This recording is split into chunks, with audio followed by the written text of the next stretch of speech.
ಕೊನೆಯಲ್ಲಿ ಅವರು ಭಿಕ್ಷೆ ಬೇಡಿದ್ರು. ಸಿದ್ದರಾಮಯ್ಯನವರು ಕೊನೆಯಲ್ಲಿ ಡೆಲ್ಲಿಯಲ್ಲಿ, ನನಗಿರೋಂಥ ಮಾಹಿತಿ, ವಿರೋಧ ಪಕ್ಷದವ್ರ ಮಾಹಿತಿ ಇದ್ದೇ ಇರ್ತದೆ, ನನಗಿದೇ ಇದ್ದೇ ಇರ್ತದೆ, ಭಿಕ್ಷೆ ಬೇಡಿದ್ರು.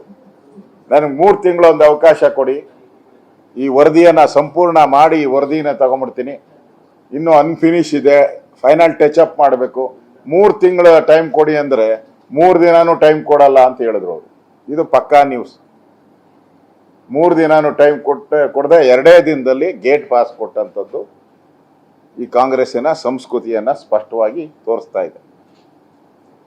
ಅದರಿಂದ ಇನ್ನು ಮುಂದೆ ಕಾಂಗ್ರೆಸ್ ಪಾರ್ಟಿ ನಾನು ಹಿಂದುಳಿದ ವರ್ಗವರ ಚಾಂಪಿಯನ್ ಅಂತ ಹೇಳ್ಕೊಳಕ್ ಸಾಧ್ಯ ಇಲ್ಲ. ಮುಗಿದೋಯ್ತು. ವೀರೇಂದ್ರ ಪಾಟೀಲ್ನ ಅವಮಾನ ಮಾಡಿ ಯಾವ ರೀತಿ ಲಿಂಗಾಯತರು ನಿಮ್ಮಿಂದ ದೂರ ಆದ್ರು, ಈಗ ಅದೇ ಸ್ಥಿತಿ ಹಿಂದುಳಿದ ಸಮಾಜ, ಆ ಕುರುಬ ಸಮಾಜ ಇರ್ಬೋದು, ಬೇರೆ ಬೇರೆ ಸಮಾಜನೂ ಇರ್ಬೋದು, ಕುರುಬರಂತೂ ತಿರುಗಿ ಬಿದ್ದಿದ್ದಾರೆ ಈಗ, ಕುರುಬ ಸಮಾಜ ಅಂತೂ ತಿರುಗಿ ಬಿದ್ದಿದ್ದಾರೆ ಈಗ.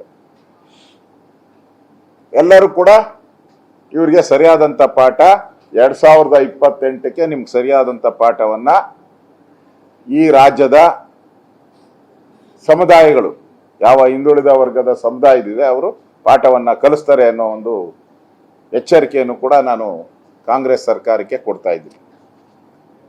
ಇನ್ನು ಈ ಸರ್ಕಾರ ಡ್ರೈವರ್ ಬದಲಾಗಿದ್ದಾನೆ ಅಷ್ಟೇ.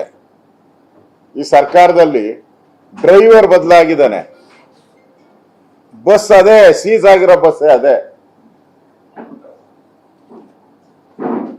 ಕೆಟ್ಟೋಗಿರೋ ಬಸ್ ಅದು, ಇಂಜಿನ್ ಕೆಟ್ಟೋಗಿದೆ. ಡ್ರೈವರ್ ಬದಲಾದರೆ ಏನು, ಕೆಟ್ಟೋಗಿರೋ ಬಸ್ಸಲ್ಲಿ ಓಡೋಕೆ ಸಾಧ್ಯನಾ ರಾಜ್ಯ ಅಂತ. ಸಿದ್ದರಾಮಯ್ಯನವ್ರು ಮೊದಲು 2 ವರ್ಷ 3 ವರ್ಷ ಈ ಲಾರಿನ ಓಡಿಸಿದ್ರು. ನಮ್ಮಲ್ಲಿ ಗಾದೆ ಇದೆ, ಯಾರ ಮನೆ ಆದ್ರೂ ಹಾಳ ಮಾಡ್ಬೇಕು ಅಂತಂದ್ರೆ ಹಳೆ ಲಾರಿ ಕೊಡಿಸ್ಬಿಡಿ ಅಂತ ಹಿಂದೆ ಗಾದೆ. ನಮ್ಮಲ್ಲಿ ಗಾದೆ ಇದ್ದಿದ್ದು, ಗಾದೆ ಮಾತು ಹೇಳ್ತಾ ಇದ್ದೀನಿ. ಯಾರ ಮನೆನ ಹಾಳು ಮಾಡ್ಬೇಕು ಅಂದ್ರೆ ಅವ್ರಿಗೊಂದು ಹಳೆ ಲಾರಿ ಕೊಡಿಸ್ಬಿಡ್ಬೇಕಂತೆ. ಹಂಗೆ ಸಿದ್ದರಾಮಯ್ಯನವರು DK ಶಿವಕುಮಾರ್ ಅವ್ರಿಗೆ ಹಳೆ ಲಾರಿ ಕೊಟ್ಟವ್ರೆ. ಇದು ಕೆಟ್ಟೋಗಿರೋ ಗಾಡಿ. ಇದು ಮೊದಲ ವರ್ಷ ಸಾಲ ಮಾಡಿದ್ರಿ, ನಂತರ ಇನ್ನೊಂದು ಸಾಲ ಮಾಡಿದ್ರಿ, ಮತ್ತೆ ಸಾಲದ ಮೇಲೆ ಸಾಲ, 3 ವರ್ಷನೂ ಕೂಡ ಸಾಲದ ಮೇಲೆ ಸಾಲ ಮಾಡಿದ್ರ. ಈಗ ಆ ಬಸ್ಗೆ ಡೀಸೆಲ್ ಹಾಕಕ್ಕೂ ಸಾಲ ಮಾಡಿ ಡೀಸೆಲ್ ಹಾಕ್ಬೇಕು.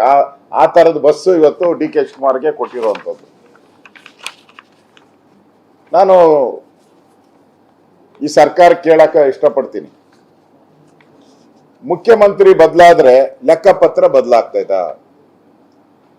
ನಮ್ಮ ಫೈನಾನ್ಸ್ ಡಿಪಾರ್ಟ್ಮೆಂಟ್ ಇರೋ ಲೆಕ್ಕಪತ್ರ, ಮುಖ್ಯಮಂತ್ರಿ ಬದಲಾಯಿತು, ಫೈನಾನ್ಸ್ ಅಲ್ಲಿ ಇರೋ ಲೆಕ್ಕಪತ್ರ ಬದಲಾಗುತ್ತಾ? 7.64 ಲಕ್ಷ ಕೋಟಿ ಸಾಲ ಇರೋದು, 7.64 ಲ್ಯಾಕ್ ಸಾಲ ಇರೋದು. ನಮ್ಮ ಬಡ್ಜೆಟ್ ಎಷ್ಟು? ಆಸ್ಪಾಸ್ 4 ಲಕ್ಷದ ಒಳಗಡೆ ಮಾಡ್ತಾ ಇದ್ದೀವಿ. 4 ಲಕ್ಷ ನಮ್ಮ ಬಡ್ಜೆಟ್. ನಮ್ಮ ಸಾಲ ಎಷ್ಟು? 7,64,000 ಸಾಲ. ಕೋಟಿ, ಲಕ್ಷ ಕೋಟಿ, ಲಕ್ಷ ಕೋಟಿ. ಅಂದ್ರೆ ನಮ್ಗೆ ಆದಾಯ ಬರೋದಕ್ಕಿಂತನೂ ಕೂಡ ಸಾಲನೇ ಜಾಸ್ತಿ ಆಗ್ಬಿಟ್ಟಿದೆ. ಆ 4 ಲಕ್ಷ ಒಳಗಡೆ ಇತ್ತು ಮೊದಲು, ಅದನ್ನು ದಾಟಿಸಿದ್ದೆ ಸಿದ್ದರಾಮಯ್ಯ 3 ವರ್ಷದಲ್ಲಿ. ಅಂದ್ರೆ ಬರೋ ಆದಾಯ ಸಾಲ 2 ಈಕ್ವಲ್ ಆಗಿತ್ತು. ಬೊಮ್ಮಾಯಿ ಅವರು ಸರ್ಕಾರ ಬಿಟ್ಟು ಹೋದಾಗ ಸರ್ಪ್ಲಸ್ ಬಡ್ಜೆಟ್ ಕೊಟ್ಟಿದ್ರು, ಸರ್ಪ್ಲಸ್ ಬಡ್ಜೆಟ್. ಈ ಸರ್ಕಾರಕ್ಕೆ ಸುಮಾರು 24,800 ಕೋಟಿ, 24,800 crores ಸರ್ಕಾರದಲ್ಲಿ ಬಿಟ್ಟೋಗಿದ್ರಿ.